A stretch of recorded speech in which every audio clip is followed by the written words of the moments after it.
They are armed, so there are bombs and there are missiles on the aircraft that we can use if we need to. I spent 7 months in Afghanistan managing my own standalone computer network. Right after 9/11, we weren't sure exactly how big the threat was. Really wish that we had gone in, done the mission, and then gone out. That we should not have been involved in nation building in Afghanistan. Like, who are we that we should enforce our way of life and thinking upon other people?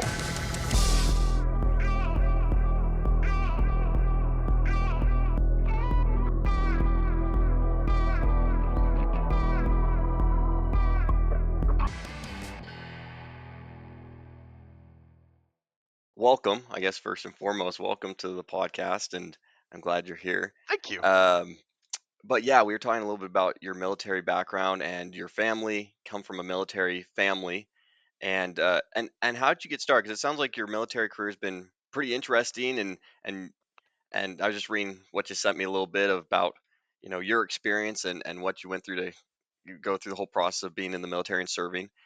And what led you into choosing to serve in the Air Force?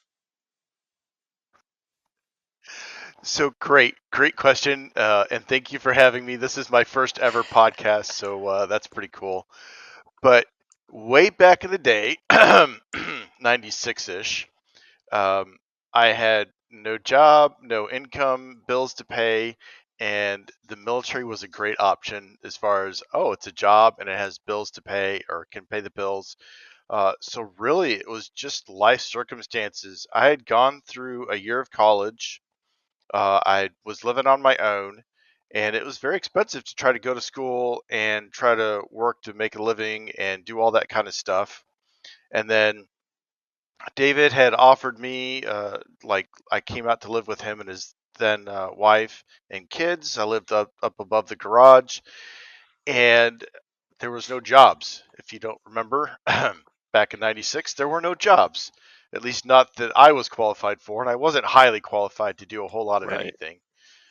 So I went down to the Air Force recruiter because my dad had been in Hmm. the Air Force.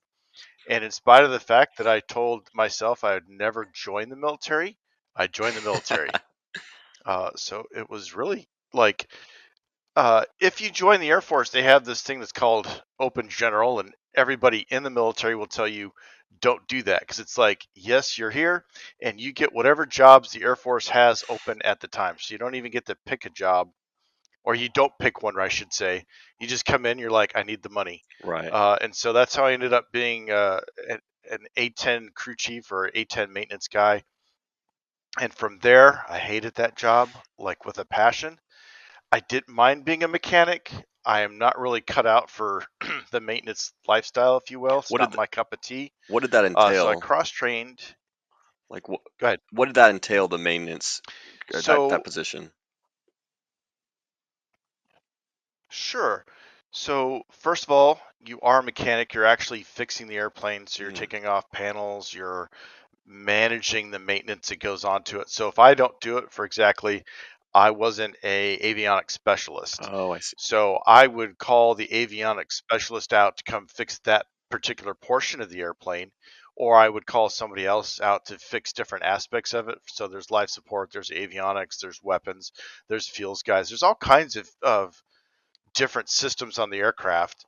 So part of my job was to coordinate the care of the aircraft, if you will, for those other things that I wasn't qualified to do. And then if there are structural issues, like if there was a part that needed to be taken off, I could do that. I could do all kinds of things, but I couldn't do everything. So it was my plane. My name was on the side of it, which is pretty cool. But that's kind of what that entails. So you're checking tires, you're kicking the tires, if you will. You're taking oil samples, you're filling it up, you're making sure that it's good for the pilot to get in the airplane and then do his next sortie or his next flight. Okay, that makes sense. And what about that position just didn't quite fit your um your line of work that you wanted to do, and what kind of led to you wanting to switch Sure. out of that? So that's a great question. I got a great story for you, um, but I'll back it up just a little bit Sure. further. I am not a particularly drinking, partying kind of guy. Never have been. That's not my cup of Sure. tea. Maintainers typically are very party, drinking, cavorting on Friday night, Saturday night, come to work, less than ideal on Monday. And that's not my cup of tea. And they knew it. And there was a lot of biasism against me for that because I wasn't part of the guys' crowd, if you will. Okay, I that won't makes go too sense. much more into detail on that part, but let's say I didn't fit in with the people I was working with, and that made life not as much fun as it could be. Mm. So from that point in time, so it was 3 years of that, and then I got orders to Korea, and this is where the story comes in. And in Korea, I had just gotten married. I was married for a month and went to Korea for myself, by myself for a year. And so you got a roommate because I was a senior airman, E4, was nobody. Uh, and at the time, we were doing exercises. So in the military, if you didn't know, you do training for chemical, biological, nuclear type environments, right? So you have to put on the suit, you have to put on the gas mask, if you will, and you're exercising in this to pretend that you're going to war or that bad things have happened. And so I've just spent 12, 13 hours on the flight line. It's a long day and it's not much fun. You're in the suit, you're putting on the mask, you're breathing through the mask on and off. It is what it is. But I come back and I'm in my dorm room and my roommate comes in and he's all fresh and happy and I'm like, I'm doing something wrong.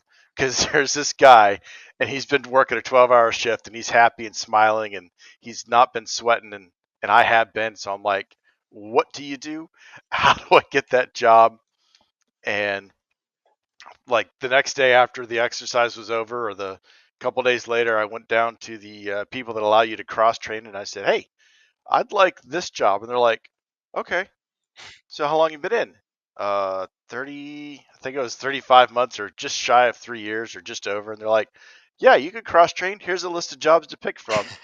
And his career field or a very similar one was on it. And I'm like, that's the one for me. And so there I went and cross trained into computers. Computer systems operations is what it was then. It's kind of changed since then. And from there, I finished my year in Korea. I went to Mountain Home Air Force Base in Idaho. Was there for about 4 months. Then I went to Mississippi to cross train and came back, and they stamped their seal of approval on me. And now I'm a computer systems guy. So I worked with servers, I worked with routers, I did all kinds of really cool stuff. I loved that job. It was great. Yeah. And when you're in the computer systems side of it, what do they have you doing? Just anything and everything related to the computer systems, or is there kind of a specific field that you focused on? Yeah, so when you go through the basic tech school, they teach you the foundations of this is how computers talk to each other. This is how to be the administrator on the computers.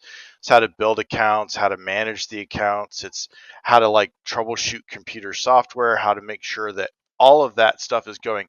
So it's from the front end or from like your monitor, you have monitor issues, Mhm. to the PC, to the network servers. And obviously, I don't do all of it all at once, so you do different parts of it based on the position that you're in. I started off in what's called a network control center. So that's the call center, if you will, for Air Force computers. That's a lot of, hey, I locked my account. Hey, my account's not working. So did a lot of that. Or we'd go out into the different in working environments and go, oh, your computer's not working. Let me see what's going on with it physically. I did a lot of that kind of work. I really enjoyed it. It was a fantastic job. I got to do a lot of things that were neat.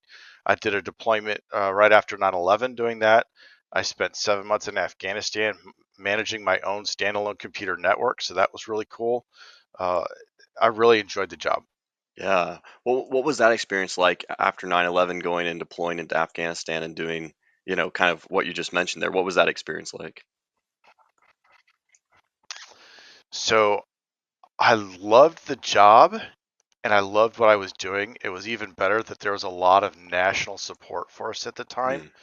Mm. Um, but it was also strange. It was my first real deployment outside of being in Korea for a year, which prepares you. But right after 9/11, we weren't sure exactly. how big the threat was, or I mean, there's no way that you could see in 2001 that it was going to take another 23 years before we finally left Right. Afghanistan. So going out there and laying the groundwork for that was really cool. I wasn't in Afghanistan in 2001. I didn't go there till 2004. So in 2001, I was in the IED, which is in Qatar, and we are literally the first boots on the ground as we went out there. It was really a cool experience to be at a bear base and watch that base grow and develop. I mean, they got there and literally they had to open up the base for us to get there. And then we got there and there was nothing, and we slept in this one building. There was a whole bunch of us. We just slept in cots next to each other. And then we had a day shift and a night shift. And then when we were done with that, Oh, you're sorry, good. hi, doing an interview.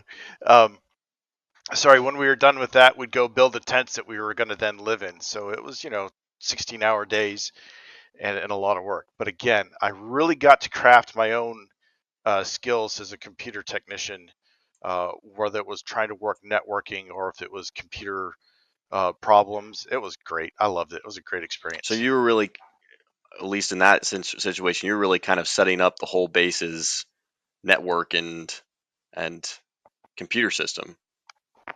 Wow, that's really cool. Yes, absolutely. There there was nothing. We had to go out. There's again, not me. This is a whole bunch of people working together, but they had to go out and figure out where to bury the cables, where to lay the cables, how to get from A to B, how to network it. And they had really we had a basic computer network that we brought with us, but they had to expand that quite a bit. So it was really cool. And we also had to build the buildings that we could put our network in as well. So it was really something that you don't get to do very often, and I wouldn't trade it. That's really neat. Um, and how long were you in Afghanistan for that deployment? Okay, so the first one was a deed, and in Afghanistan, I was there for 7 months. Again, that's 2004, so it's a few years later, a different squadron, so different type of job. Um, when I was in Afghanistan, it was more or less me and about six other people running a small network for about 50 or 60 other people. So it was a really cool job as far as I got to build the servers and manage the servers. I got to do all the networking that was involved with it. I got to do the long haul as far as there's a guy that did all the satellite stuff that I don't even know anything about, but we gave it to him. He shot it over the satellite, did his thing, and then we were able to network with other bases through that. So Afghanistan, though, 7 months to answer your question, and that was the first time I've been in an environment where they were actually trying to kill Right. us. So it's a little bit different. Were there ever situations where you guys were in harm's way, or was it pretty tame for the most part? What they were doing at the time, we were, uh, they would take off the rockets and they would shoot the rockets at us, Mm, or they would shoot mortars at us. So the sirens would go off, and the first time you're like, okay, what's going on? Got to go for cover. And by the second or third time, you're like, did it hit me? No. Okay, go back to bed. So it changed as we were there longer. We got more used to the environment, so it was kind of cool. But again, a little bit different than what you're used to being at when you get right. home. I mean, there's no plumbing, there's no running water per se. Everything was, you'd have trucks that would bring the water to you, and somebody else managed that. It was a very complicated logistics network that was run in order to support us Yeah. out there. Wow. That's really neat. And over time, like, you know, now did the base kind of really grow out over time, and now it's kind of a fully functioning base, or did it stay like that where it was kind of tents and water being trucked in and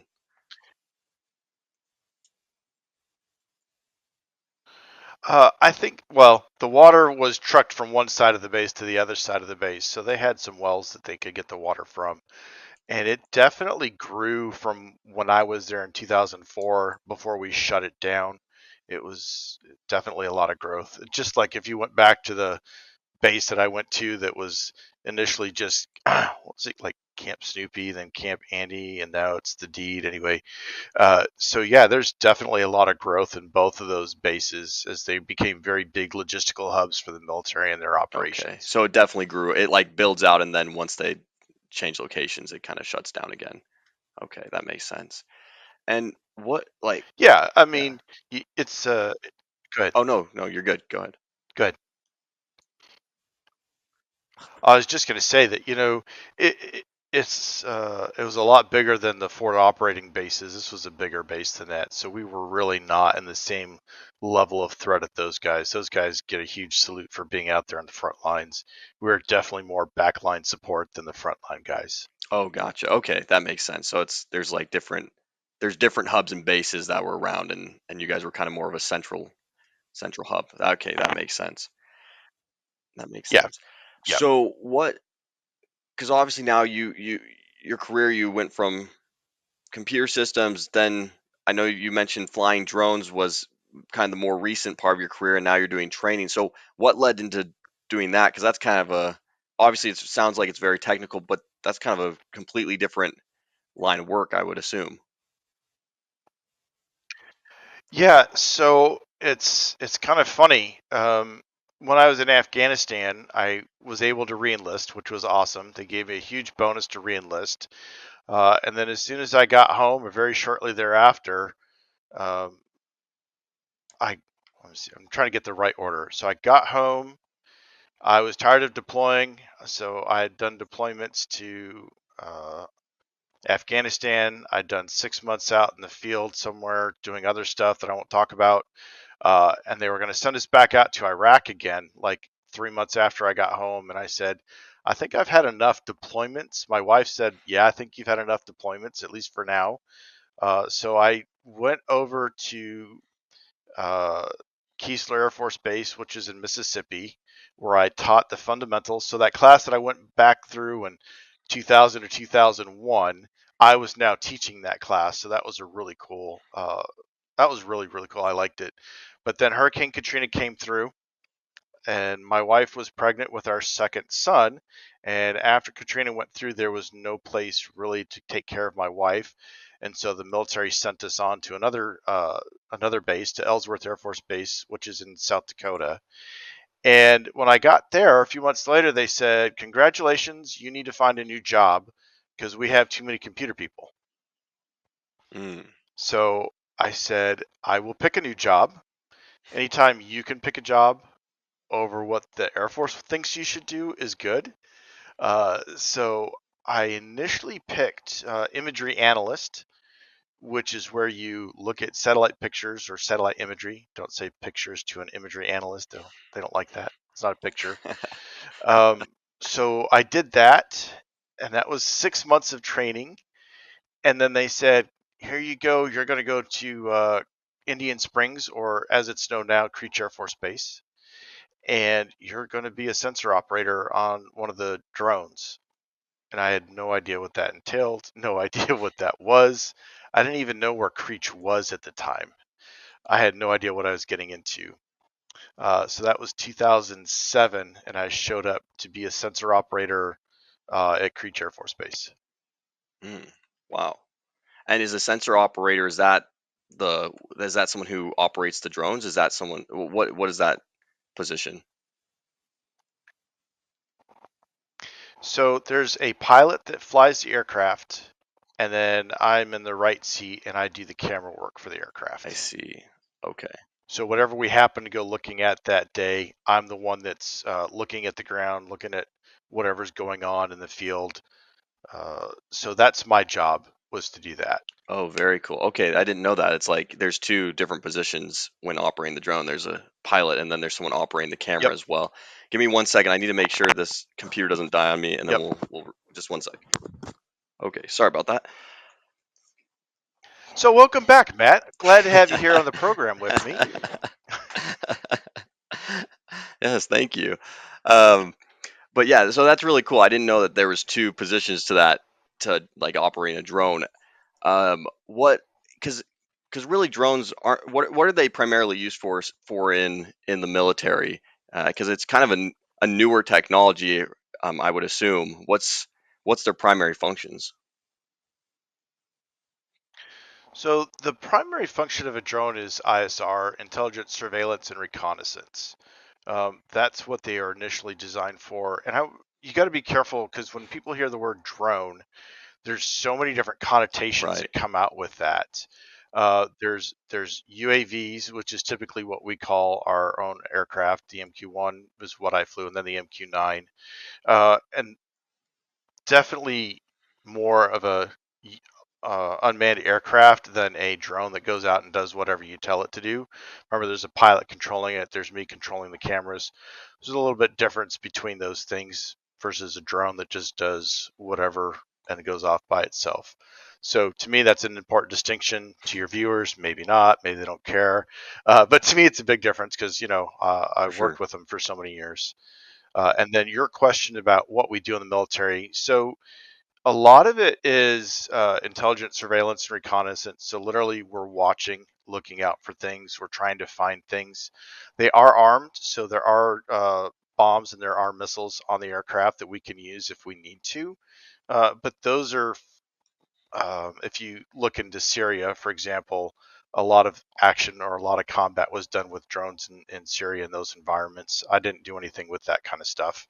Um, as far as I never did anything in Right. Syria. And is it, because there are kind of those two lanes with drones where it's used for surveillance, but then obviously they can be used for, you know, tactical purposes as well. And what's the like what's is it a safer method, or what's kind of the thought process on that? Because I know you mentioned like in Syria they used them to drop missiles or things like that. Is it safer than a traditional pilot or some of the other methods of combat?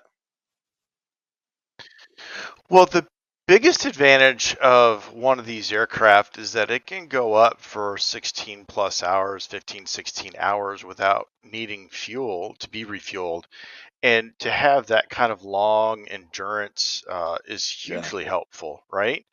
So if you can go out there and you could look over a fob, or you could look at roads, or you could look at those things well in advance or for a long time, it really helps develop a good picture of what's going on the ground, which gives the battlefield commanders a better idea as to what they're looking at when they if they have to send troops out that way and things like Okay, that. that makes sense. So they really do have a lot more time up in the air than a traditional aircraft or a manned aircraft. Yeah, they really do. If you look at like an F-16, right, it burns quite a bit of fuel, and in order for that pilot in that seat to get longer on station, then you have to have a KC-135, or you have to have some kind of an air refueling platform to go, and he's got to go hit the tanker, and then he's got to come back, and then he's sitting in that plane. Bless him, because 5, 6 hours in that plane is a long time. I mean, I fly little planes on the side, like little Cessna 172s, and after about 2 hours or 3 hours, you're done. You don't want to be in that, and that's just a little plane. It's not even that complicated compared to what an F-16 or F-22 or the F-35s or whatever they've got now. So yeah, something that can sit out there in a low threat environment and just kind of look and see and give a good heads up as to what's going on. Hugely safer and more Hmm, economical, if you will. that's really interesting. What's the how do the drones operate? Is it satellite connected? Is that how they operate, or So, without getting specifics, yes, there's a backbone that they use in order to operate okay? where they're at. No, no, that makes sense. Sorry. That makes sense. That Uh, totally makes sense. Um, so now that you said you flew drones, or you flew the imagery portion of the drone and would operate the camera and get those images, and now you do the training of that same position. What's that like now, having gone from the mhm. position to being a trainer? Do you like it more? Do you like it less? So I like training. I've always liked working and helping people develop skills, and it's something that I've been doing for a while. So yeah, I mean it's a very rewarding position to be in, and it's a pretty cool thing to be able to do to train people to help them develop that same skill set that I had Very in the cool. beginning. You see the light bulbs go on. You go, Oh, that's what you mean when you say that. Yeah, now you're getting it. You know, if you think about it, when was the last time you looked at an image or you looked at a spot in the ground from the air and had to determine what it was that Right. you were looking at? Is it So you have to is it teach that. fairly tricky to just kind of decipher what you're seeing, or what do those images look like generally? Um, so typically, I mean, you know what a color TV looks like, Right. right? So a color camera. We also have what's called infrared cameras. And again, I won't go way into the weeds on that. But yeah, it takes a little bit to figure out what somebody looks like as a heat source versus what somebody looks like to normalize in black and white and all the colors. So you do have to train them to go, hey, do you see that? What is it? I don't know. Well, yeah, congratulations. You've seen your first person. Oh, I see the arms and the legs now. Oh, okay. I Right. see that that's a person. And obviously, it's changed a lot since I started in 2007. But still, it takes not a long time. It does take a few minutes to, teach somebody what it is they're looking at and how to interpret it and things like that. So it's pretty cool to be able to Yeah. do that. Has so and I didn't realize when you like timeline wise when you started doing that. So 2007 has the technology, because if you're not the military has tons of great technology. From my perspective, I'm thinking 2007 there weren't drones back in 2000, right? Because it's just a regular, not working in military, you get the technology way after the fact. So I didn't realize 2007 when you started in that career path, for the drones and the imagery. Has the technology drastically changed? Is it way more advanced than it was in 2007? Has it stayed pretty similar? I would say there's been a lot of change, a lot of different iterations, if you will. Some of it is just better how it operates is a little bit more intuitive to the pilot and to the sensor. Some of it is technological improvements to the cameras and things like that. So yeah, there's been a lot of improvements and a lot. I think it's a lot easier than when I started, but it'd be hard to quantify it now because I've been doing it for so long that as the changes come along, I'm like, oh, that's a cool new thing that they've got, that Right, they can do right. No, now. that makes sense. So you mentioned when you first got into the military that you had no desire when you first started that was going to be a career path. Had no desire to go into the military. So what's been the pros, the cons? As for younger people coming up, maybe looking at the military as a career path. What would be the pros versus the cons of it? I mentioned when I talked to David a little bit that everyone thinks military and automatically goes to combat, but really there are so many different Yeah. careers and jobs and technical paths. Air Force, everyone thinks a fighter pilot, but there's a ton of technical um, positions within the Air Force. So, what were the pros cons of being in the military now that you've served for as long as you have? So there are a ton of benefits to being in the military itself.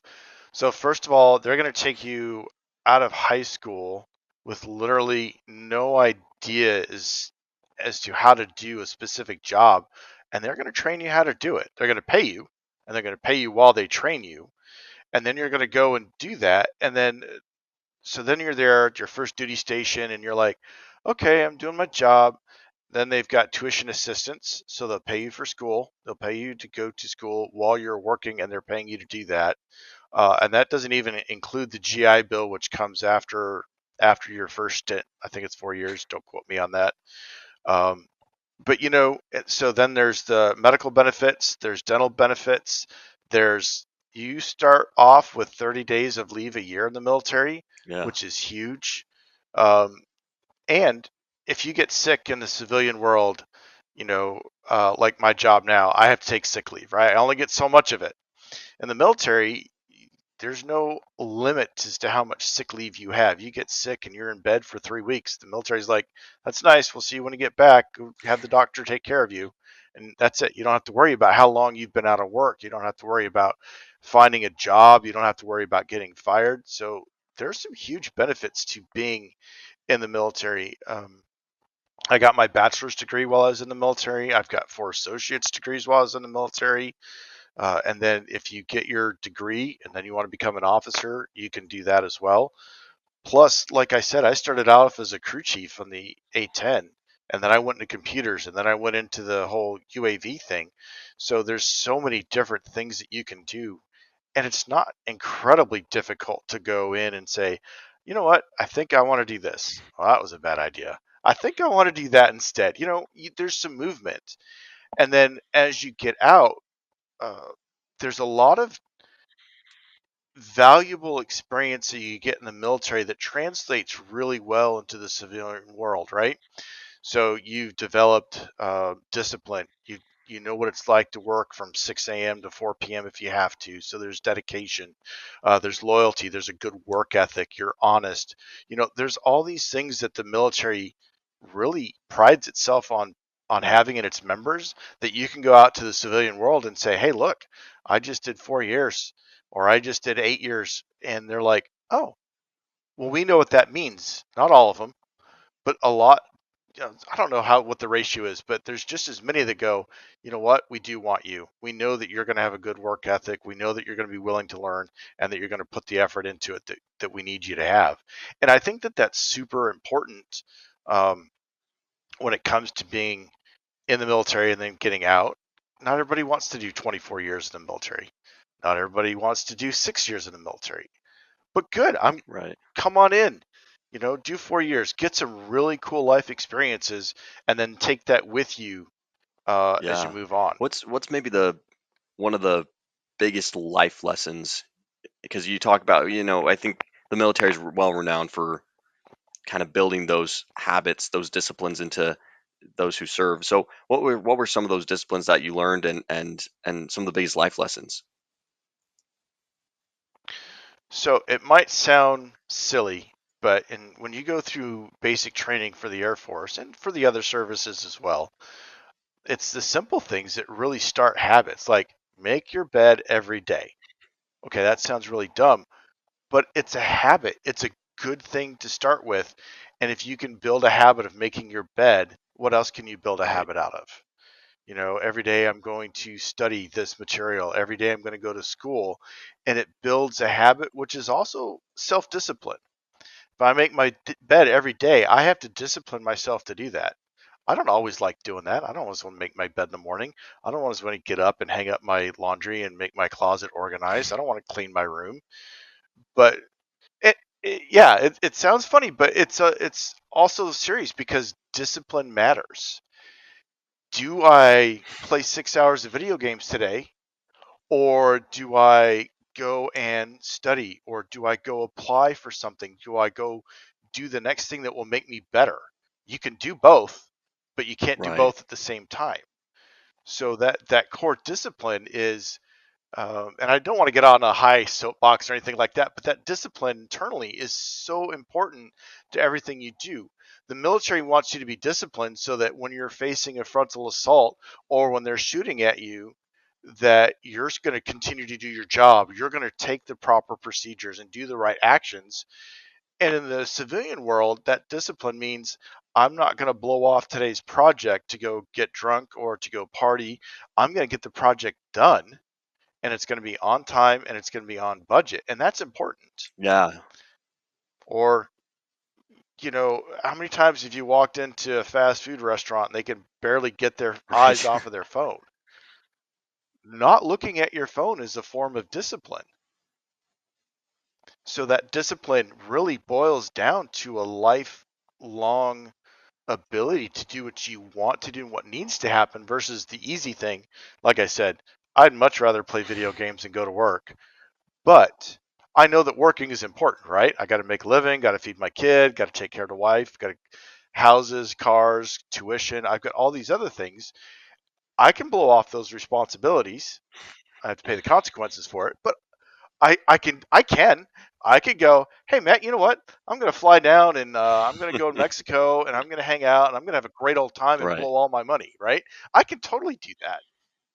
Um, but what's the side of that? The other side of that is obviously then I lose my job, so I lose the wife and the kids. Like there's Yeah. negatives to that too, right?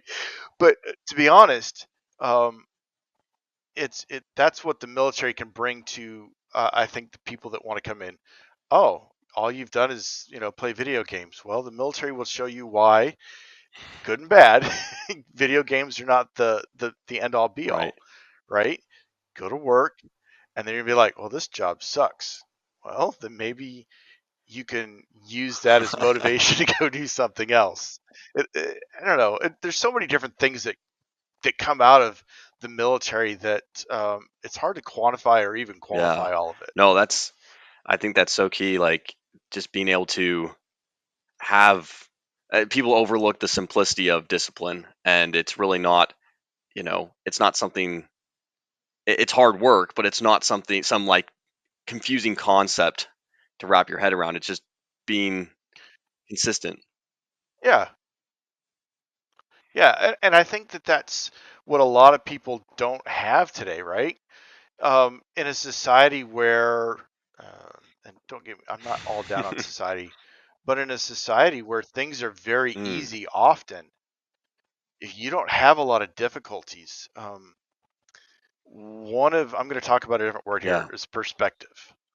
So the military is great at building perspective. I had a really cool opportunity to go to Africa for 4 months as part of the military thing, right? Doesn't matter really, I won't get into the details too much. But while we were there was no running water per se. There was a well, but there's no running water. We had electricity because we had a generator, but the town, maybe a mile and a half away from us, they had no running water. They had no toilets. They had no electricity. They Wow. had no roads. They had no paved roads. They had paths, and during the rainy season, what roads they did have got washed out consistently. They had, this is funny, they had a cell phone tower, and they had cell phones, and they had a solar charging station that they could use. But these families, these kids, they had like one set of clothes. There's this little boy that ran around in a one piece pajama set from like forever ago. And that's all the clothing he had. So he wore it every day. And that perspective of what life is like outside of the US is huge. And those kids, do you know what an MRE Oh, is? The meal ready to yeah, eat. yeah. You ever seen those? Okay, so they come in this brown little Hmm. plastic thing, right? And there's this kid that had taken an MRE bag and he had tied two strings and made a backpack out of this MRE bag, and Yeah. he was happy with it. That's perspective. Like, this little kid is happy with his MRE backpack, and we've got kids today that are like, "Oh, I don't have Right. the latest phone." Let's make some value judgments in what's super important, and let's look at that perspective and being in that environment, and being with those people and seeing that, oh, these people literally have nothing, and yet they can find time to be happy, they can find time to be have joy, they can find time to do things, um, versus maybe somebody that doesn't have the right phone or doesn't have the fastest computer, and they're bitter and they're angry. Well, did you take the MRE package and did you make a backpack out of it? Now you got something to do or something to put your stuff, or did you complain that you Right. didn't have something? Yeah, no, no, absolutely. I mean, Perspective. you know, people joke about first world problems, but I that there's definitely truth behind that. I think, and the challenging part too is like you hear so much about here in the U.S. about um, kids having mental health challenges and all these problems that are now occurring, which tend to be more, mental or emotional problems. And I think it really, when you have so much abundance and so much, you know, so much ease in your life, we as humans need problems to solve, and so we'll go and create our own problems, whether they're real or warranted or not. And so that's interesting though when you travel and you go to like a place like Africa, being happy with so little, it's pretty eye opening. It is, because first of all, they Right, don't know what they don't know, right? So that also makes a big difference.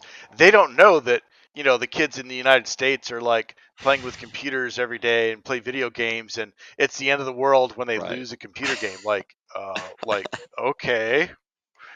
I mean, I get it. You want to do well. It's exciting. You're having fun, but when you see the videos of people destroying their TVs, or like, Right. really, you're going to destroy the thing that's giving you joy because you're angry because you lost a match? To me, that's hard to fathom, because I've seen so many different times when I didn't have that growing up. I didn't throw fits over it.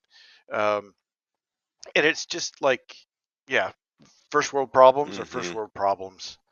Uh, it doesn't make them less real, right? It doesn't mean that people struggling with depression or addiction or loneliness, it doesn't mean that those problems aren't real. And you have to remember that too. It's easy to go, ha ha ha, that guy sucks. Well, you don't have that problem. Where's the empathy? Where's the compassion? Where's the understanding that another human is having issues and suffering? um, and you're just going to blow it off. Like, well, what if it was you?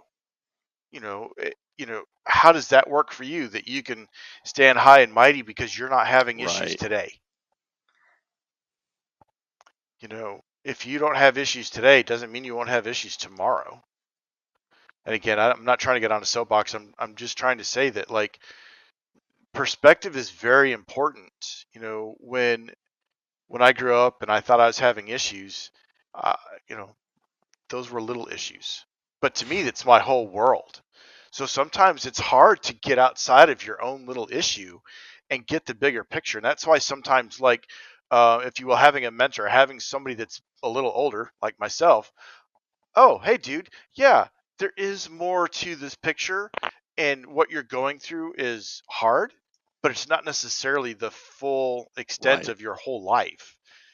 Oh, you're 20 something. I'm 50. There's a big. I'm sorry, I don't know your age. I'm just assuming Yeah, because yeah, no, you're good. you look pretty young.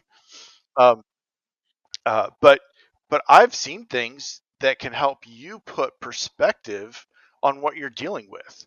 And if you read the books, if you Mhm. go look at Elon, right, and the challenges he had to overcome, okay, Right. perspective. And sometimes it can be hard to gain that outside perspective, but it's important to get it, even if you don't Right. agree with it. There's a lot of political discord, just angry people. And rather than trying to understand the other side, it's just bash the other side, call them names, tell them that they're a bunch of idiots. Like, how does that help anybody in the greater scheme of things? All No, right, I'll no, get it's off my great. I think, soapbox. that's spot on. I often, that's why I enjoy doing the podcast and talking to people, just because it opens your eyes to somebody else's experience, even if you don't agree with them. Understand where they came from, or what their background is, or their upbringing, or how their family treated them when they were young. You can see the patterns that lead to why they maybe make the choices they do now. And like you were saying, you don't have to agree with them, or have to fully be okay with what they do or how they choose to do it, but understanding them and where they come from, I think, is just so huge. And we just don't have a lot of that, it seems like, anymore, just because people don't talk, and they don't really want to take the time to talk or understand. Yeah, and I think that's, if you go back to understanding somebody, you really have to listen. And that's a challenge for myself as well, especially talking to my wife sometimes. I don't want to listen to what she has to say. I want to respond to what she said. And sometimes our desire to respond removes our desire to listen and really understand the full uh, depth of what they're trying to say to us. It's really easy to do. Oh, I'm listening? Nope, I heard something. I want to respond to that. And now I'm not listening because I'm thinking about what I want to respond to. And that really gets in the way of being able to have a good conversation, because you're responding to something that was, like, said, 2 or 3 minutes ago, but you didn't listen to the rest of the context for it. And so now you're angry. And then the other person's like, did you listen to anything I said? Now they're angry. And the hope of the conversation is gone because you're so busy thinking of a response that you didn't bother listening to the rest of the statement. Communication is Hmm. difficult. No, it's And if you don't have that perspective or context, it makes it even right. more No, it's difficult. definitely a skill that you have to cultivate and build. And and keep on working at. It's funny. It's like you can lose the if you spend enough time alone or don't talk to people on a regular basis. So, and I've had multiple times where I'll go away for a while and not talk to people, and then you go in public and it's like you've lost the ability to listen and talk, and Yeah, absolutely. and Yeah, you have to yeah. like re-enter society and figure out how to do it again. But what's that been like? Because I know you mentioned how you have your family, your wife, your kids, and that no matter what stage of life you are, raising a family, raising kids, and I think we're talking about right now, communication. It's never easy, right? It all takes work. So what's that been like? What's your experience? What have you learned from that experience? Oh, man, talk about like a deep conversation. We could probably talk for hours Yeah. just on that one question. Like there's so many different aspects of communication and communication with your family. Okay, so when did I grow up? 70s, Right. 80s, 90s, right? And now I've got to communicate with somebody that was born in 2002. Man, th but my son, that's my oldest son, right? But his environment growing up is so much different than mine, right? I never even dreamed of what a cell phone would be like Right. when I grew up, right? There's no cell phones. I was lucky if I used a phone before I was like Mm, 12 or 13. I think maybe I did, right? So, how do you learn to communicate with somebody whose communication abilities and styles and right. devices are so different, right? Have you ever sent a text message to somebody and it's all shorthand, Yeah. right? Hey, like Right. IDK, I don't know. I don't Right. IDC, I don't care, right? I was growing up, Yeah. it didn't exist, right? There was no shorthand, right? So sometimes being able to adapt to that, and I know that my youngest son, and they've made up a whole bunch of words, and I don't understand any of them. You've got the what is it, the cap thing, and then you like there's so many words that I don't talk to a lot of younger people, but my son comes home and talks about it. I'm like, what is that word? That's not Hmm. even a real word. Y- Cap, something you put on your head? No, Dad, that's not what it means. Okay. So now I really, there's little memes and little videos about like, hey, this word means this and this word means that, and you know, people laugh at it, but in reality, if you're not dealing with younger people and you don't have an exposure to that, the first time somebody starts using those words, you're like, what are you talking about? You just used a whole bunch of made up words that Right. don't mean anything to me. And I think young people have the opposite problem where they're not willing to understand that older people use a different language than them. It's all English, but the shorthand and the slang is Mm. very different. And they want to communicate with somebody that's older than them, but they're not taking the time to actually remember that there is a language barrier and there is a difference of how to communicate things. And there should be some fun in that. There should be some fun in going, hey, what does this mean? Hey, what does that mean? And then I can have the same thing. Hey, what does it mean when I say this? Ah, Yeah. and now you're talking. And now that dialogue is open versus, hey, old man, okay, good job. You just shut down the whole communications process because I want Right. nothing to do with you. Yeah. You know, No, I think there's yeah, such a um, both generations. Sometimes the older generation looks at the younger generation as silly, stupid. They don't know what they're talking about. They're so you know, and not realizing they come from they're just completely different backgrounds and upbringings and different challenges of the time. But likewise, young people often, and I think this has been I think culturally, it depends on what culture you're coming from. You see some cultures where the, the elders of the society are very looked up to. That's not necessarily the case in the United States. In fact, I think older generations are tend to we kind of shuttle them away as they've kind of lost their touch. They don't know what they're talking about anymore, and just go get on that cruise ship and hang out in the ocean for a while and till your days are over. So, but taking the time to understand that there's so much wisdom um, as a younger person for mentorship opportunities, I think is just a lost. Is just lost. I don't think people realize that anymore.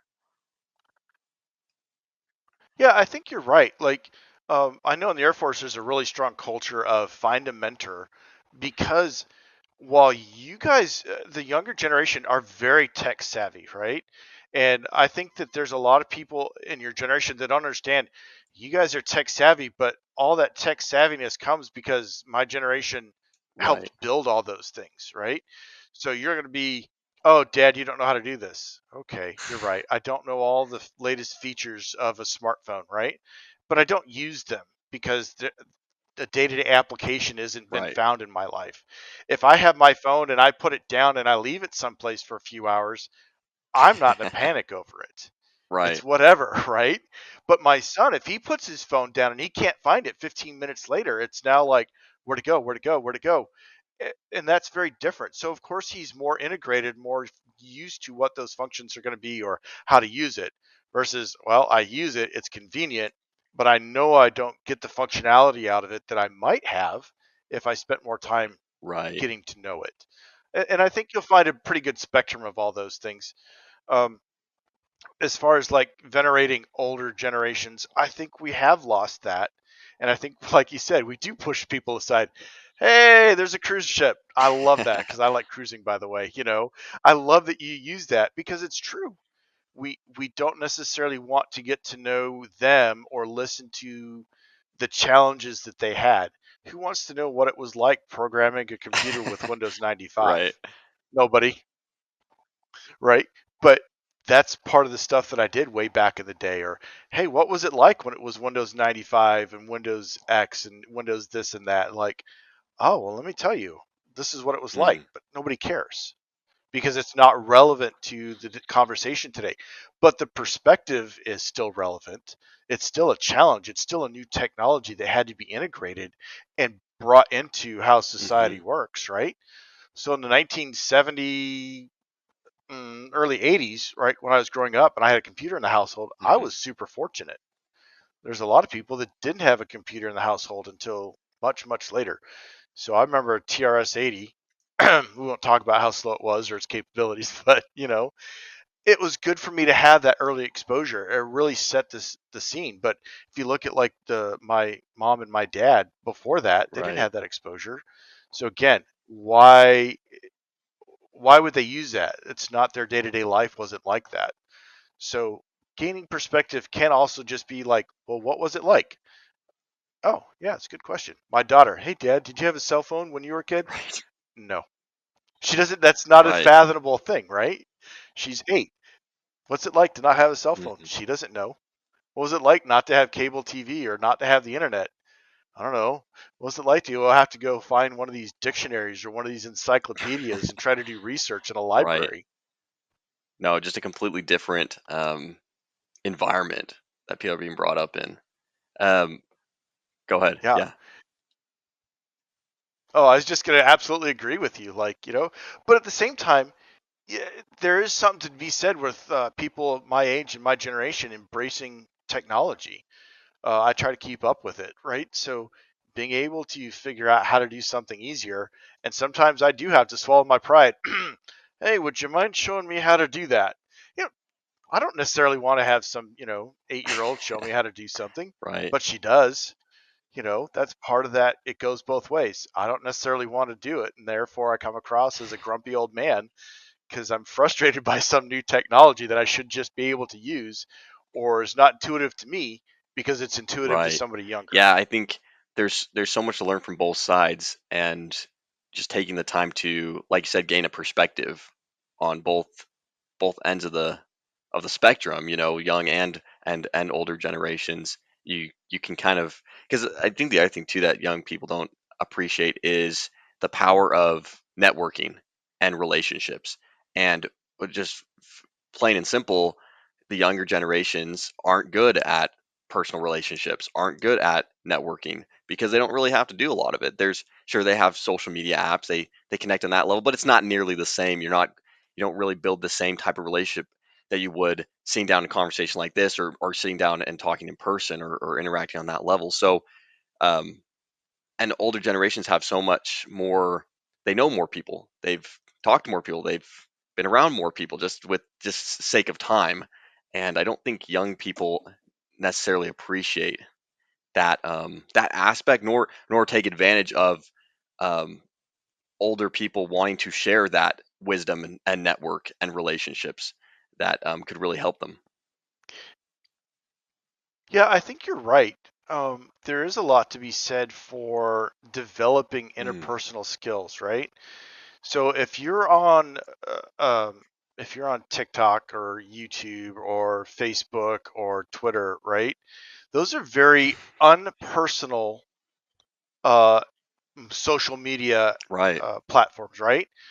I can call you all kinds of names on X or on Facebook, right? You can block me, you can delete me, uh, but that doesn't necessarily help a conversation actually happen. So I think your point is spot on. Like developing interpersonal skills is really important. I know that you were talking to my brother about making friends. hmm Friends are where you are. That's a true statement, right? But if you take somebody today and you put them out and you take away all their phones, how long before a conversation starts with right, somebody next to them? I'd be 30 seconds in, start shaking people's hands and scoping like, hey, who do I think would be cool to learn from? Who do I think is good to learn from? Who do I think can help me do X, Y, or Z? You guys don't even know how to talk right, to each other sometimes because it's not done in person. And so the other thing you lose is, a text message and you get mad. Well, it's a text message. Well, yeah, but they left me on red. My son had to explain that to me. Like, what do you mean? You left me on red, Dad. You read my message and then you didn't get back to me right away. Yeah, I looked. I saw that you sent me a message, and then I went about doing other things. I'm not going to drop everything just to get back to you. And sometimes they don't understand that, or it's an insult or something. Like, dude, I got a lot of things to do besides just text with you, but I'd rather wait to text with you until I have the time to do it. It right. shouldn't be offensive, you know. If I don't answer your phone call, are you going to be offended? Maybe, maybe not. But like to me, that's what a text message is. Hey, are you there? Yeah, I'll Right, get back to you when I got time. And that's a conversation. But to other people, like I said, my son was like, Dad, you left me on red. What does that mean? He had to explain it to me. Oh, no, son. Oh, well, I guess how do I turn that off so you don't know that I've right. looked at your messages so that you don't worry about the fact that I left you on that status? So I don't know where I was going with that, but it's just a different way of communicating than when I grew up, and every conversation is face to face. And even if you called somebody on the phone, you knew them before you Right. talked to them on the phone. Right. No, there was so much, now there's a lot more reading into things. Like you can't necessarily through a text message through a small little blip, right? You can't necessarily understand all the thoughts that someone had in sending that. And so things can be easily Right. misinterpreted, misconstrued. I mean, there's so many ways for it's such a Oh, yeah. inferior communication style, but it's become such a popular one that I like that you said inferior, though, because in some ways it hmm really is. If I want to hear what you're meaning, I can't do it in a text message. I think some people really, don't appreciate the value of a right, good old phone call. Now I can hear you. Now, if you're being a smart aleck, now I can hear it in the phone and be like, oh, now I'm getting more meaning into the right, conversation, right? So I think that's important. But again, people would rather text than have a right. conversation.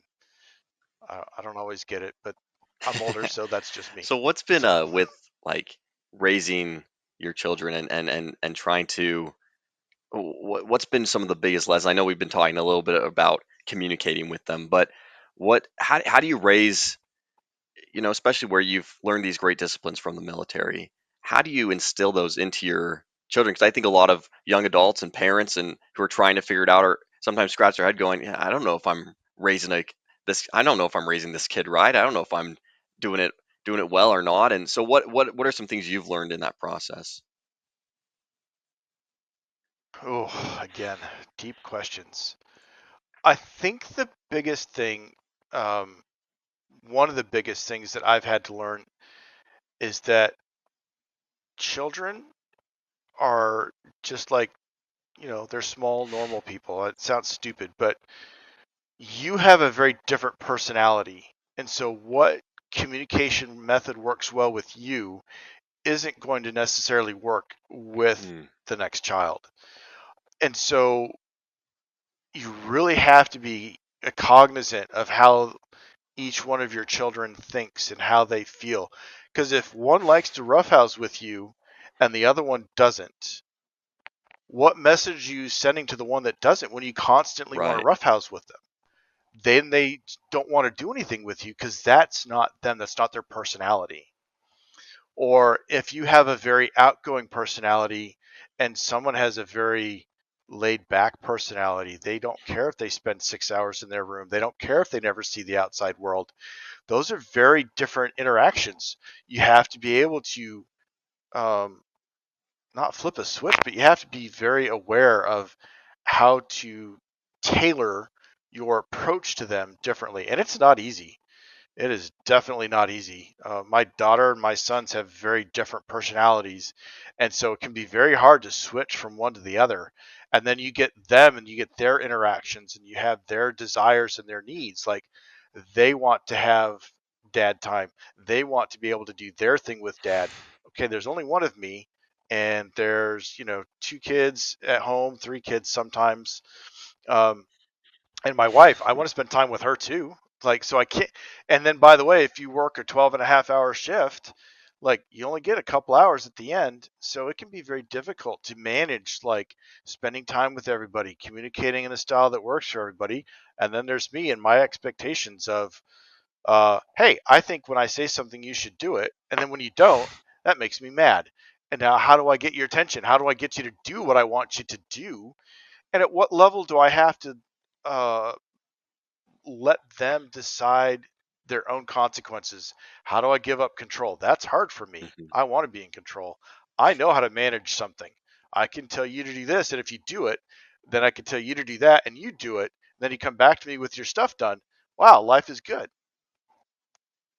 But Right. children are not robots. We love them, but you have to help them understand why they're doing it. And sometimes I don't want to do that. We could talk about my faults all day. I definitely just want you to do what I've asked you to do. And sometimes that's hard for me to back down instead of getting mad. Okay, you know what? You want to put your pajamas on first and then brush your teeth? Is it worth fighting for? No. Fine. Yes, Right. that's okay. Go do that. Oh, I have to ask you 3 times to pick something up? Okay. Fine. I have to ask you 3 times. Maybe you need to know why. Maybe you have to find something, some incentive. Okay. Pick your stuff up so I can read stories to you later on tonight. Uh, don't eat. So food in your room because I don't want insects in your room, you know?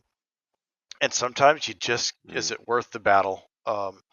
In the military and maybe some other places, is the right. juice worth the squeeze? Am I going to get out of it am I going to get out of something worth the effort I'm putting into it? And that doesn't apply just to children, but it definitely does apply to children. If I fight you and battle you, did I win? Oh, I got you to do what I wanted to, but did I win? How's our Right. relationship afterwards? That's important. And I'll add again, stepping back from myself and thinking about my own childhood and thinking about my own relationship with my parents sometimes helps me as well. I don't have a good relationship with my parents, um, but I want to have a good relationship with my children. So, again, is the conversation and is getting my way worth um, potential long term issues down the road? If I get really mad, if I get really, really angry and I ground you for a year and I just like, and I do, ask David, he'll be like, oh yeah, he goes from 1 to 1 million. And it's like that 1 to 1 million. And like, I've grounded you for a lifetime. And now I have to walk that conversation back. Okay, you're right. And I think as parents, we have to learn to apologize. And I think we have to learn to explain to our children, you get mad, I get mad. Uh, Now let's come to a reasonable conclusion to whatever episode was going on. I know that with my second oldest son, that was often I would get mad, I'd blow up, take everything forever, and then we'd have to come back. in a day or so and have a conversation about a more realistic solution to what had just happened. Because it's not realistic always to just go fly out the handle, except for that's what I do. So then I have to figure out how to like, and he and I we learned that that's how what I was going to do, that's what he was going to do, and that if we gave it a couple hours to cool off, we would come together and have that conversation about what a more realistic opportunity and solution was, and it worked well for both of us. But it takes time to learn that, to develop that as a way of dealing with your Right. kids. No, that makes sense. It takes time to build that level of trust between each other to know, okay, we're just having a disagreement and we can figure this out. We just need to come together and work together. Yeah, And I like how you said tailored. I think that's really important, a tailored relationship with each individual because sometimes it's, and I think especially for for guys, we want to put things in a system. We want to put things in a process to follow these steps, you get this outcome. And and unfortunately, people just aren't like that. It's very much a one-on-one type of experience, and everybody has a different way of grasping things, understanding what you're saying. You could say one thing to one person and they hear it one way, and you could say the same thing to another and they hear it a completely different way just because of their understanding or their yeah. or where they're at. So I love that you said tailored. It's a tailored experience and learning how to work with each individual to their specific needs. Well, if you don't, first of all, your conversations are always going to be difficult because you're not having a conversation with somebody. You're just having a one-way dialogue and expecting a No, response. I don't know absolutely. if that makes sense, right? But if I say the same thing every single time to different people and I get a response of different ways, I'm not actually having a conversation with different people. I might be directive, I might be giving information, but it's not Right. a conversation. A conversation includes um, way back in earlier I was talking about sympathy and empathy and being able to understand the context of other people in their lives, right? If you can't do that, you're never going to have a true connection with them because you don't understand them, and if you don't take the time to understand them, you're not going to have that connection. And that's why a text message or a YouTube video is not really a great way to connect Mhm. with people. You can send a message and that message can resonate, but that's not necessarily as a one-on-one connection. Because when I'm doing, or if I did, I should say, if I send out a YouTube video, right, I'm not tailoring it as a conversation. I'm just sending out some Right. information to somebody. And therefore, it's a very limited scope. And I could do 100 takes before Mhm. I post that video, right? I could sit down for weeks trying to get one message crafted. That's not truly how life works. I get one chance to talk to you, Matt. I get one, right? And if I say something stupid and you're offended, no, seriously, if I say something stupid or and I'm not meaning to, and you get offended, and you're like, "Well, Chris is a freaking butt muncher," Yeah. right? Like, what? But if you don't tell me, how are we gonna get through that? Now it's an impasse, and I may not Right. even be aware of it. So part of that communication that happens instantly is also being open to feedback. Oh, hey, I was offended. Oh, why?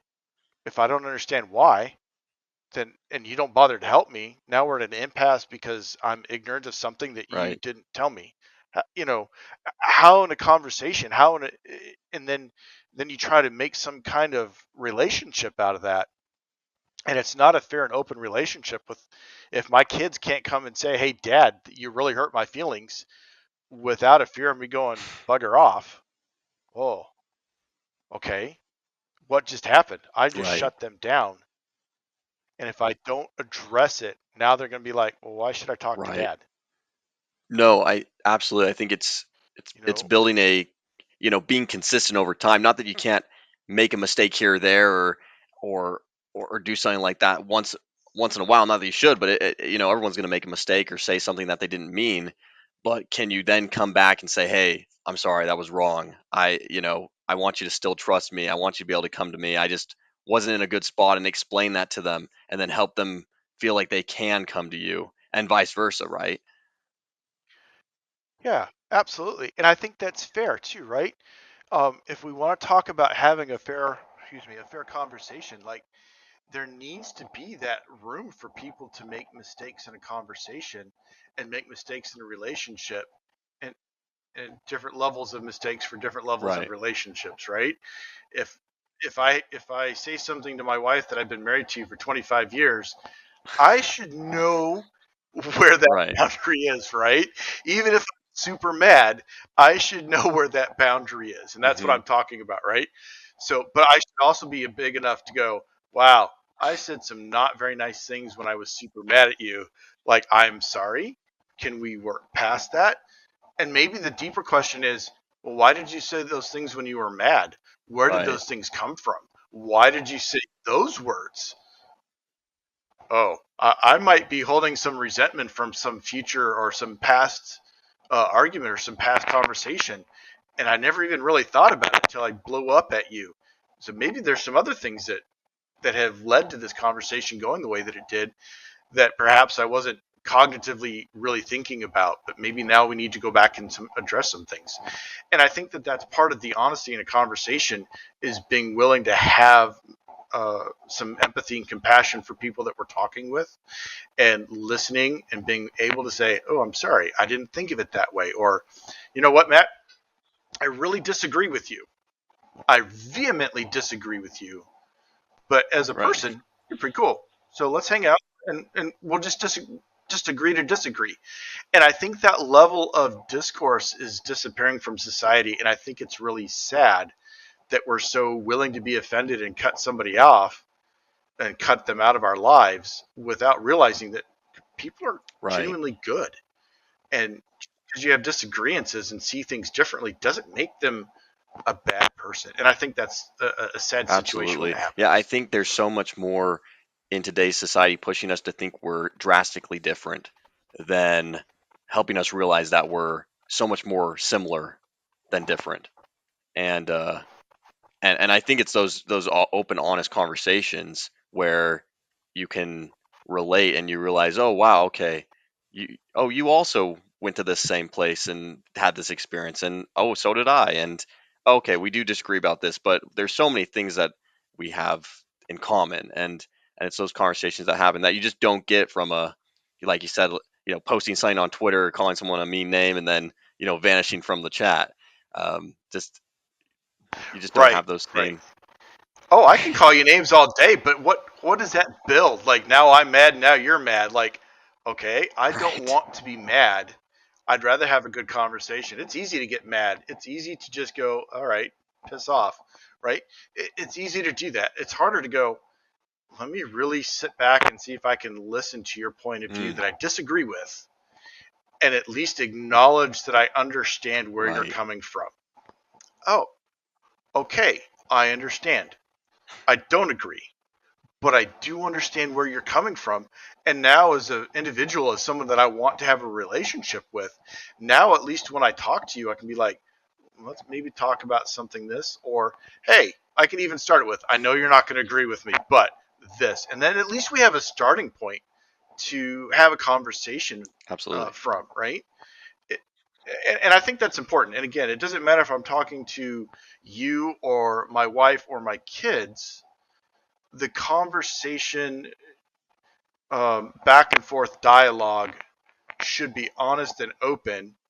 And now, if you've proven to be somebody that just doesn't care about me, of course I'm not going to have an open and honest Right. dialogue with you. Like screw that. I'm not going to open myself up. But if you're willing to listen, and I'm willing to listen, then we should be able to have a mutual respect. And I think that's important. Absolutely. Yeah. If you've proven yourself as someone who can be open and listen, I think then it really doesn't become too difficult because you can, and if you've practiced, right, if you've taken time to learn how to talk to people, then you can really open up that dialogue. I'm curious about, you mentioned with like your family and your parents, you don't have that same open relationship that you're trying to instill in your family with your kids. And you hear oftentimes about how, you know, the repeat of, or the pattern, like carrying over the pattern of your parents or your family, and how, a lot of family members or a lot of kids, they will resemble what their parents did because that's how they were raised, that's how they were brought up. And so how how have you navigated that? And what has that been like? Because that's, I think that's never easy when you're kind of from scratch one going, I don't have an example to fall back on per se of what I want my relationship to be like. Oh, again, another great question.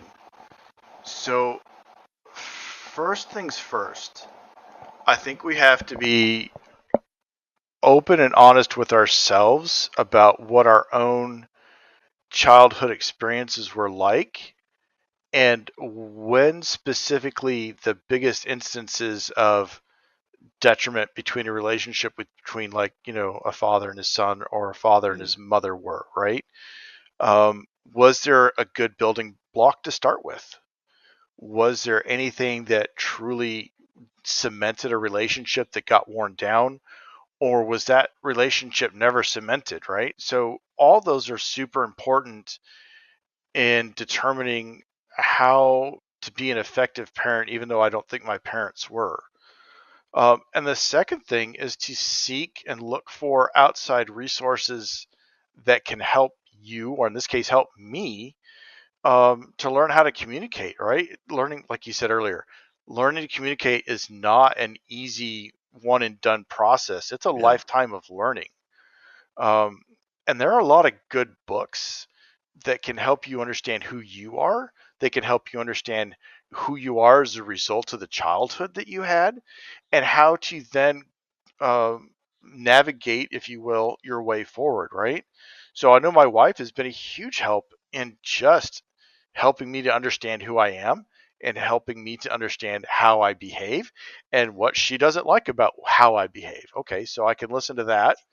Um, this is a really great book. It's called, there's a lot of really great books, but there's a really great book called, oh, great, now I can't remember it. It's like mm, Complex PTSD is in the title, and it talks about the outcomes of children for people with specific mm, personality issues, right? So if your parents are narcissistic, what personality traits are you most likely to develop because your parent was a narcissist? Or what personality traits are you most likely to develop because your mom and dad were perfectionists, right?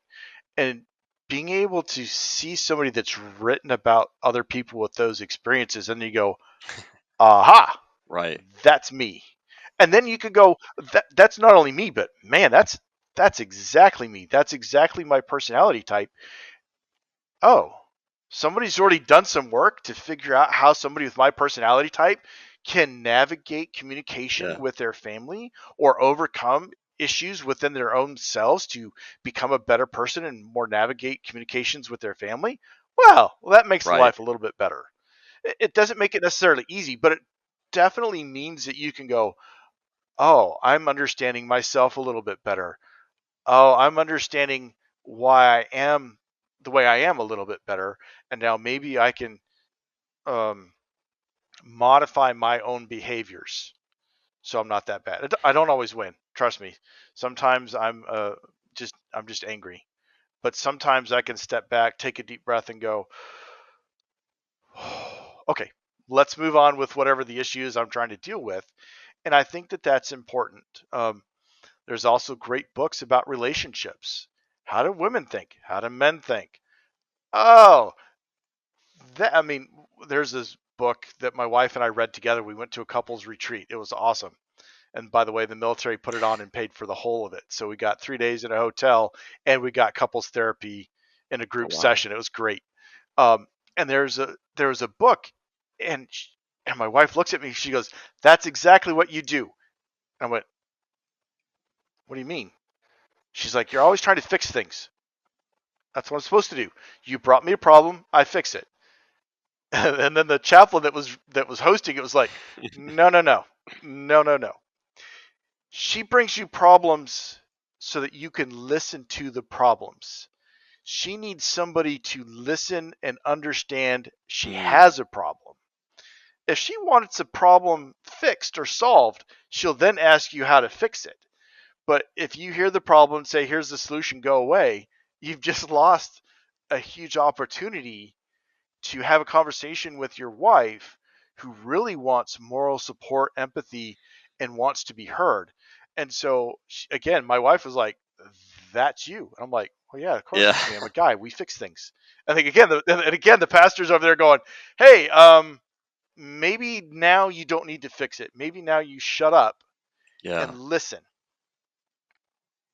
And the next time she was telling me a problem, I listened, and she appreciated the fact that I took the time to simply listen to her issue. Of course, I had to hold my tongue like, I can fix this. We're done. Like you said, like as a guy, our brains are wired a little bit differently. And sometimes you're like, fix, problem, Right. done, move on, right? I know how to do this. But women are not wired the same way that we are. And so listening to her was important to her. Listening and then having a discussion about the solution was even more, and she appreciated it. And then I get that positive feedback. Hey, thanks for just listening to my problem. Right. Oh, you're welcome. That was great. I can listen. I can bite my tongue, maybe, kind of like that. It's important to be able to know that. But if we'd never had that retreat and we'd never had looked at those books, who knows how long it'd probably still be going on today, where she'd tell me a problem, I'd like, here's a solution, go away. Okay, don't take it really that way, but versus being able to listen to a problem and just going, okay, do you want me to help? No, okay, Right. just listening. And that's what she needs. And that's huge. So reaching out to other people, reading other sources is really invaluable when it comes to figuring out how I reacted to my parents and how to then form a good conversation with my children. And again, communicating can be incredibly difficult. There's a great poster that my wife says, or that my wife has, and it basically says the biggest misconception about communication is that it's actually happened. That's so true. It is true. And, you know, that understanding who you are is a fundamental part of being able to communicate with other people, because if you're based in your own who you are, then you can move on to communicating with very different people with very different backgrounds and try to get a sense of who they are. And since they're my kids, it's a little bit easier, because I've watched them grow, and watching them grow and paying attention to it is super important, because again, you don't talk to an 8-year old the way you talk Right. to a 22-year-old, and you don't talk to a young man who's 22 the same way that you do an 8-year-old. So you have to tailor, if you will, again, the conversations to where they're at, where you're at, your relationship with them.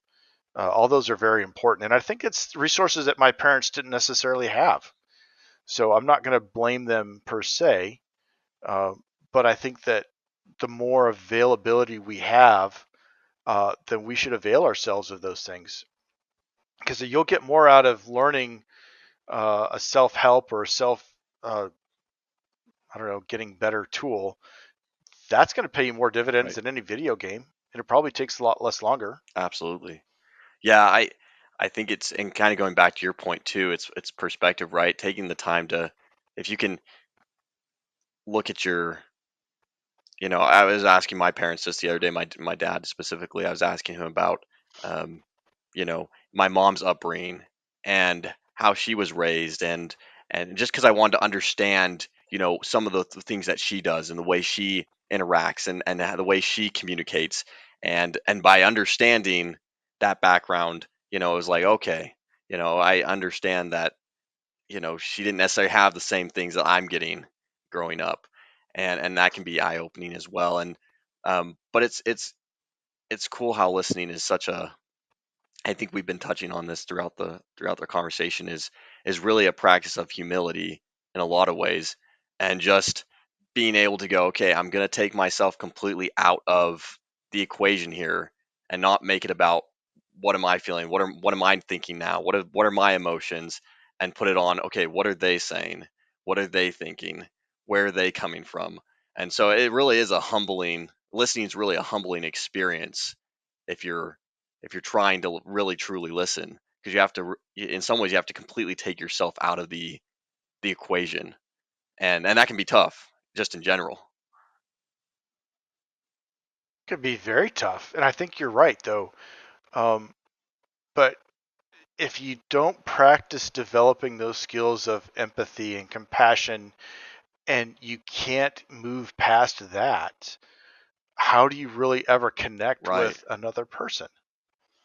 If for example, let's say you're talking to somebody who was abused as a child, and if you can't have sympathy and compassion for them, well, what's the point? You're never going to learn anything from them. You're too busy not. You're just like, oh, they've had a hard Right. life. Suck it up. Well, is that fair to them? No. Again, it's help me understand what you've been through. Help me understand who you are. Sorry, if you ever seen Goodwill Hunting, Yes, I believe so. It was a long time ago, but yes. it's like Matt Hmm. Damon and Robin Williams, right?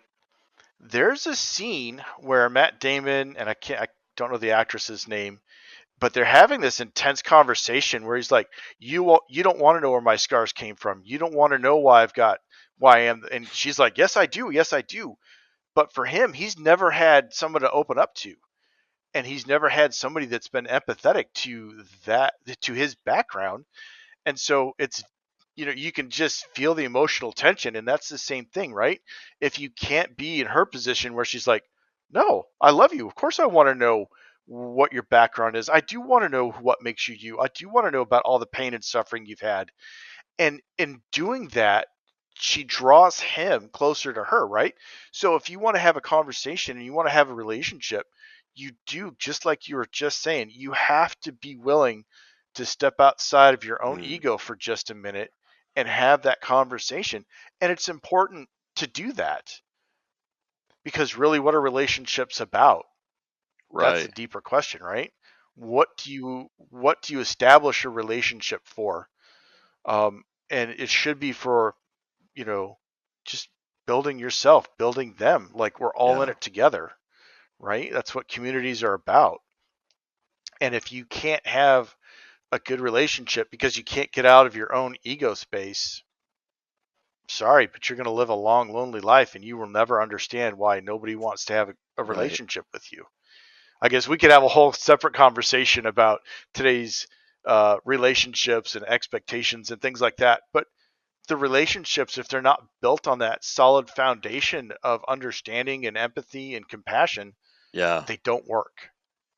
My opinion only, No, but they don't. I totally agree, and I think I love what you're saying about you putting your ego away, and you kind of need experiences in life where you have to put your ego away and really look and on both ends, right? Put your ego away to understand others, but then put your ego away Yes, to understand yourself and go, okay, I had this yes, experience in my life and why I act a certain way, and maybe I need to change that, and maybe it stemmed from, ask yourself the question. I think sometimes we put that ego up to protect ourselves from really looking inwardly as well and going, okay, where's the flaws? Where's and get vulnerable about ourselves. But yeah.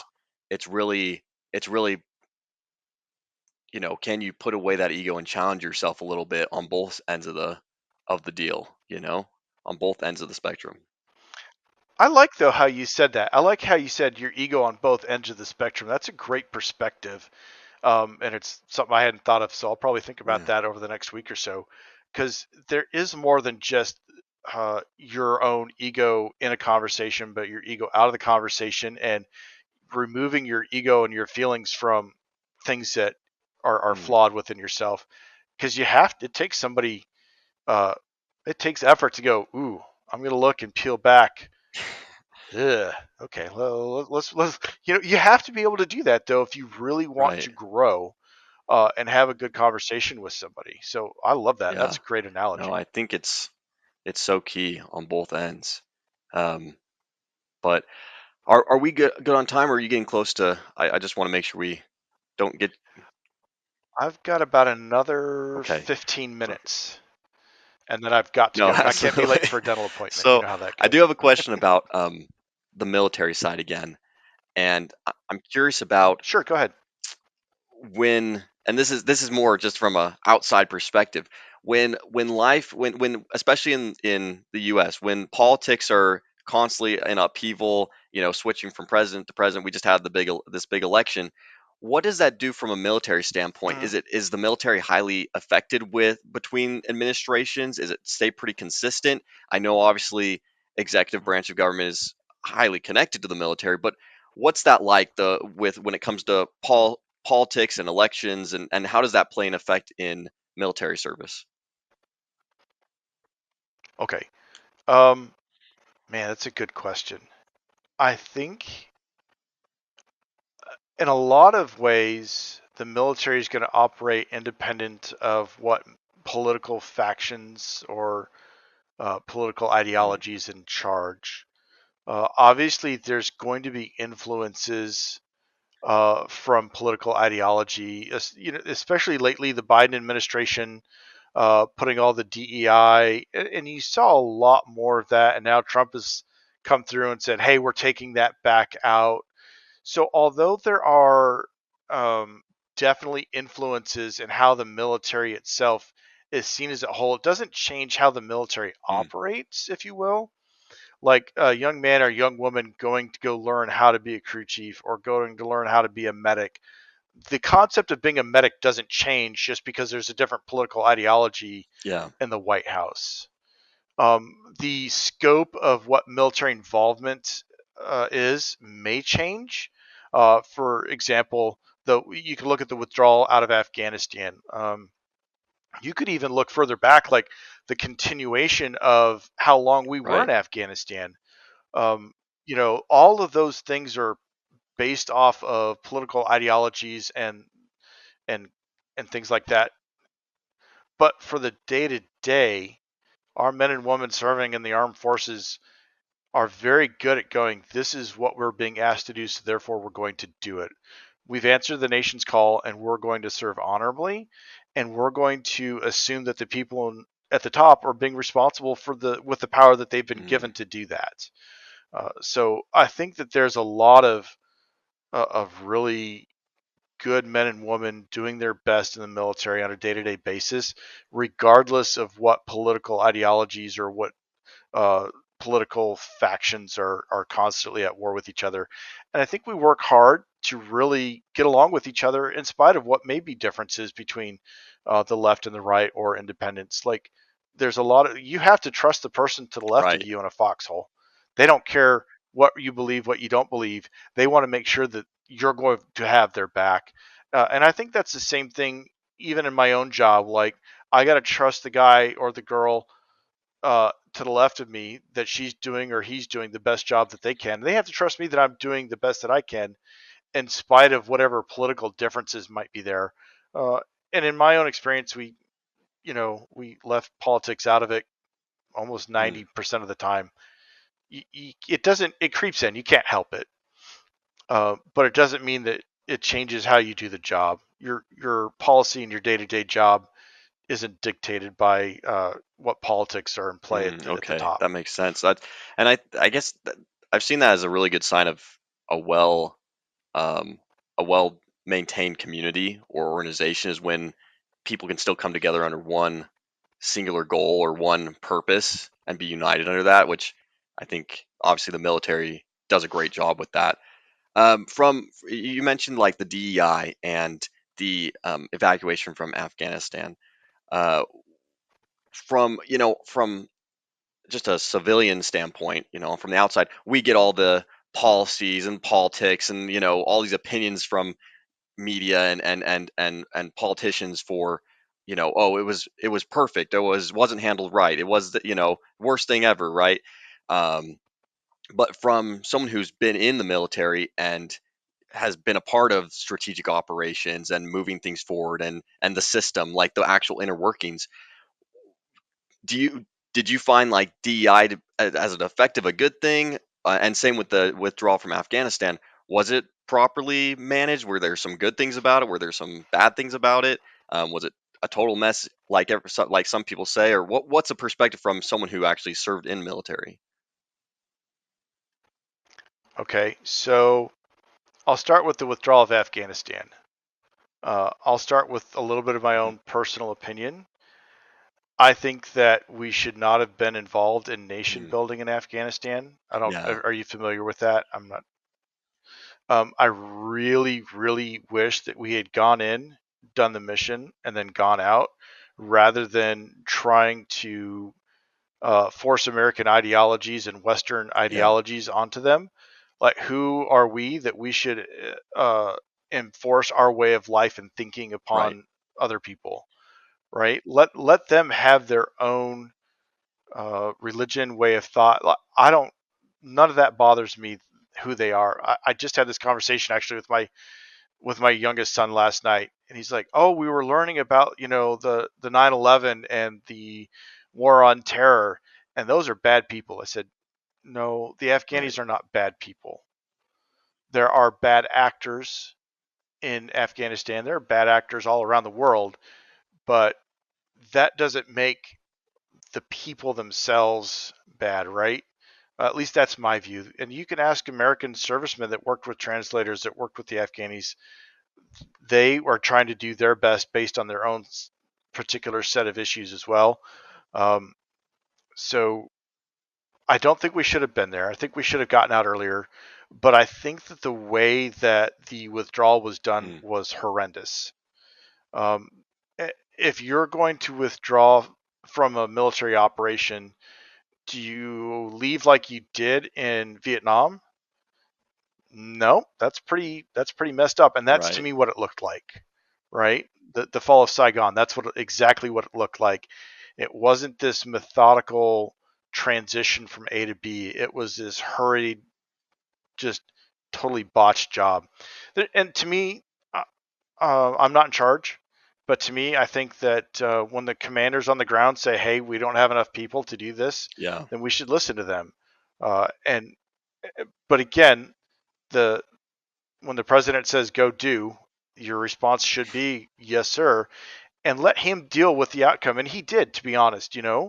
Um, he dealt with a lot of backlash based on his decision to pull out the way that he did, and using the words that he used. We're not going to leave him behind. Yeah. Well, we didn't get everybody. Okay, that again, that's his that's his party, and that's him that took the heat for that. And it is not the military's job necessarily. And I agree with what the general said. He said to go do Right. it, so he did it. We told him we didn't think this was the right way to do it. We told him this wasn't going to be effective, and he said that's nice. Okay, Right. he said that's nice. So we went and did it. And yeah, there's more to that, but I think overall the withdrawal of Afghanistan was horribly done. And I think that listening to your military advisors instead of trying to score political points, definitely, from my perspective, is is he should have listened to his Right. military advisors. And if what I understand, where Trump said, "Sure, we'll leave if you'll do this and that," and then they didn't do this and that, and Biden said, "Yeah, that's nice, we're Mm. leaving anyway." So again, there is some interplay in political decisions with how the military acts, but the guys on the ground did exactly what they were supposed to do to the best of their ability with the resources that they had, and I don't blame them at all. I think that's purely a leadership and a leadership at the very top that did a terrible Absolutely. job. Okay. No, that totally makes sense. So it really does. It's a following command and operating based off what you're given, and that's an interesting perspective because I think a lot of times people just bundle everything together as, oh, it was the military and the administration, and it's like, no, there is a defined line between, okay, this was the command, this was the order, and we followed through, and you based off of whose leadership was there, and who was running the show. So Yeah, I mean, what if they'd all right. said no, we're not leaving? Okay, so I mean, they had the choice to do that. Of course, we have different words for that, like traitors, Right. and so you can't blame the guys with boots on the ground for decisions made by politicians. I think that we saw enough of that with the disrespect for the Mm. soldiers in Vietnam, who still, you know, didn't weren't thanked for a terrible job and a rough position that they got put into because they said my country needs me. I'm answering the call. I didn't dodge the draft. Oh, we Right. hate you. Really? Okay. You hate this guy that did the best that he could for his country when his country asked him to? No, thanks, dudes. Thanks, guys. We are grateful for your service and all the stuff that you went through, in spite of the treatment that you got when you got home because a bunch of people disagreed with it. Okay, you can disagree with it and still respect the people that went Right. out and did their jobs. That's No, my absolutely. There's perspective. there's so much sacrifice by those individuals. I know a guy. I just I've known for a long time, but I didn't know his background. But I was talking to him. He was mentioning how he's dealing with, I think, dialysis or something because of Agent Orange from his time spent in Vietnam, and he got, I think he got blown up by uh, like a by something. I don't remember exactly what it was, but he got, I think it was a mortar. He got blown up by and hit, and that's he it kind of ended his service, but he survived obviously. But yeah, they sacrifice so much. People don't, and I think people oftentimes bunch their opinions and policies with the service members and not realizing that they're they're out there doing their job and trying to keep people safe and serve their country, and they're following orders, and really it's the responsibility of the people who are voting to put those who are in charge of those decisions make to, It so people it need to be is. more accountable for that, their choices when they vote. Oh, and I think that people don't always see the point or the connection. I voted for this guy in office. Why?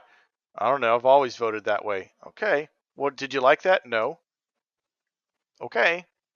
Or I'm not going to go through what I think about people and their mental gymnastics, because that's probably not very compassionate nor fair without somebody there to explain their own thinking. But I think that it's important that people do realize that how they vote does have implications as far as how things are done with the military or by the military, I should say.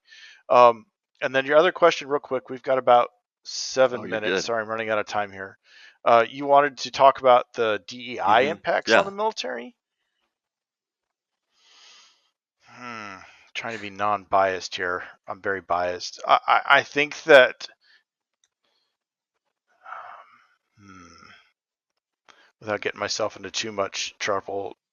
Well, so I don't believe that DEI is the right answer to implement policies and procedures for those that join the military or even those that Right. join organizations. I am definitely of the mind that what you do should be based off of the merits of your own achievements. I think Yeah. that's a good way to say that. Like, if you work hard, I don't care what group you belong to, your hard work Mm, should pay off. And if your hard work isn't good enough to get you into where you want to be, work harder, work smarter, go do what you've got to do to in order to get there. I think that's the right answer. I do understand, and I agree to some extent with giving people opportunities, but you don't give people opportunities to be a doctor who aren't qualified to be a doctor. You're not going to let me come in there and do an right. appendectomy on you, right? You don't want me cutting on you. You don't want me going, well, I think your appendix is somewhere over here, and I think I take a knife and slice you over here. You'd be like, get the F away from me. Right. That's not going to happen, right? So we don't lower standards to join and do something or become somebody. At least in my experience, we should not lower standards. I don't want a less qualified person Mm, operating on me. I want the most qualified, and we all do, right? So I think that there's some common sense answers or some common sense that's been missed out. But I do want to give underprivileged people, I think that's the right word to describe them. I do want those people that may feel like they're not given opportunities. I do want to give them chances and I do want to see them being afforded opportunities, but I think that they should go to school for those and I think that they should represent themselves well and not just a free pass into the right. next level. Um, if you're not going to give me a free pass, then you don't get a free pass either.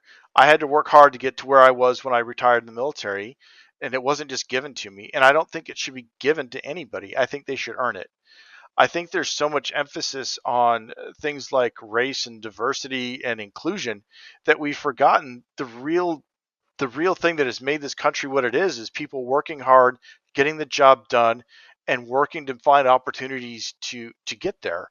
Um, so I think that's a fair way of answering that question without spouting hatred and vitriol towards those that just want to see an equal percentage. It doesn't work. We're not going to see a 25% across the board women players in the NFL. Right. Never going to happen, right? Yeah. It's just not realistic, right? So if it's not going to happen there, and it's not going to happen in golf, and it's not going to happen in soccer, like, why are Yeah. we forcing it? Let those with opportunities make the most of those opportunities, but don't force them into places where they can't function, because then it brings an entire establishment down, whether it's lawyers or doctors or whatever. Like, don't bring down the status quo.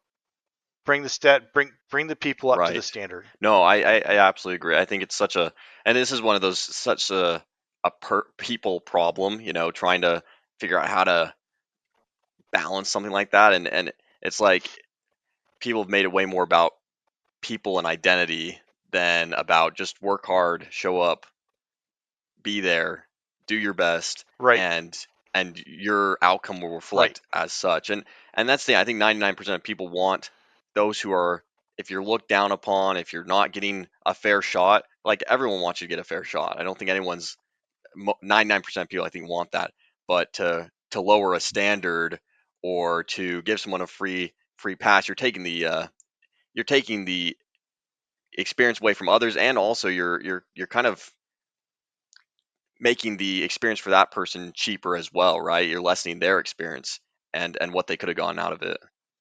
right, right. So there was a conversation again. It was about Yeah. Venus Williams, right?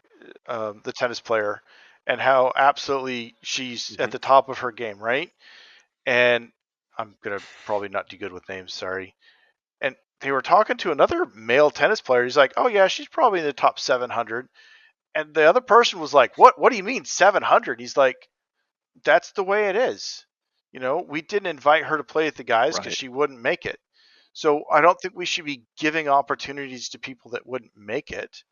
Again, that's why we separate genders. That's why we have the opportunities for them to do their own thing, is because there are differences, but we shouldn't penalize the differences.